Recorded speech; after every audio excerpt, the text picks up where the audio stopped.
Good evening. Tonight, we're exposing a crisis that could reshape global power, the world's dependence on titanium, and China's grip on its supply. Titanium is the backbone of modern defense.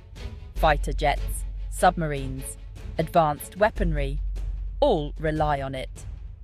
Right now, China quietly controls the global flow of this critical metal. This isn't just about trade, it's about national security.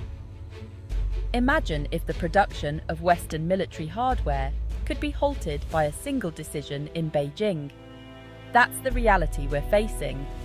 For years, the West trusted global supply chains, assuming economic ties would guarantee stability. That assumption is crumbling.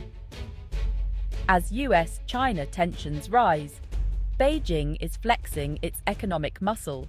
Titanium is its quietest, most potent weapon. This is the new frontline in global rivalry. Tonight, we'll show how China built its titanium dominance and how it's already squeezing Western defense contractors. The Pentagon is sounding the alarm, but solutions are slow and costly. This isn't just a problem for generals. It could impact jobs, economies, and alliances. China's recent export restrictions are part of a broader strategy to leverage its industrial might for geopolitical gain. The West's security now depends on how it responds to this titanium power play. The stakes are enormous. Are we prepared for what comes next? Let's find out. Why is titanium called the god metal? Its strength rivals steel, but it's nearly half the weight and resists corrosion like nothing else.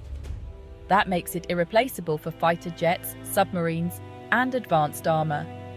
The SR-71 Blackbird was 93% titanium. Today's F-35s and F-22s depend on it for speed, agility, and durability. Without high-purity titanium, building and maintaining these weapons becomes nearly impossible. Naval vessels and tanks also rely on titanium for lightweight, long-lasting protection. Even soldiers' body armor uses it for superior defense. But producing weapons-grade titanium is complex and energy-intensive. It starts with titanium sponge, refined and alloyed with precision. For decades, the US, Russia, and Japan led the field, until China changed the game. Now, China dominates every step. China's titanium dominance is no accident. It's the result of a calculated, state-driven strategy. Since the early 2000s, Beijing invested billions, subsidizing its industry and building massive capacity. By 2024, China produced over half the world's titanium sponge, more than everyone else combined. Chinese firms now control not just raw materials, but also the finished titanium products used in aerospace and defense. Western manufacturers, lured by low prices, became dependent on Chinese supply. Domestic producers in the US and Europe shrank or shut down, eroding industrial self-sufficiency. Today, much of the titanium in Western defense systems traces back to China. A 2023 Pentagon report warned, US production can't meet demand in a crisis. The West's quiet dependency has become a glaring vulnerability. China's patience is paying off. The risk became real in August 2025, when China imposed new export controls on high-grade titanium. Beijing claimed national security, but the message was clear. China can disrupt global defense supply chains at will. Prices for aerospace-grade titanium soared 40% overnight. Defense contractors faced chaos, uncertain supplies, ballooning costs, and production delays. This is weaponized interdependence, using economic dominance for political leverage. China's playbook echoes its rare earths embargo a decade ago. Now, the stakes are even higher. By controlling titanium, Beijing can pressure rivals and gain diplomatic leverage without firing a shot. Western officials call it economic coercion. The West is scrambling to break free from a dependency decades in the making. The race to secure alternative supplies is on. The vulnerability is now impossible to ignore. China's titanium controls are rippling through the defense industry, threatening production of critical hardware. The F-35 program, for example, needs 20,000 pounds of titanium per jet, much of it from China. Subcontractors are scrambling for alternatives, causing costly delays. The crisis extends to ships, vehicles, and missiles. Europe's defense firms are especially exposed. Rising costs and uncertainty are squeezing contractors and could mean higher prices for taxpayers. Job losses loom as production slows in key manufacturing regions. The titanium crunch is no longer abstract, it's hitting workers and communities. A supply chain problem has become a political crisis. China's export controls jolted Washington into action. The Pentagon now calls titanium dependency an unacceptable vulnerability. President Biden invoked the Defense Production Act, channeling billions into rebuilding US titanium production. But with only one domestic producer left, ramping up will take years.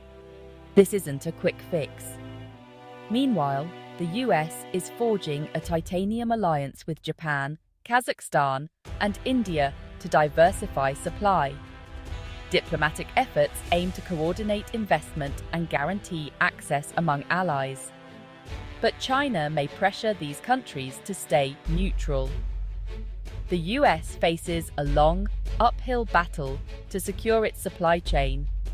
The challenge is immense: environmental hurdles, high costs, and a shortage of skilled labor.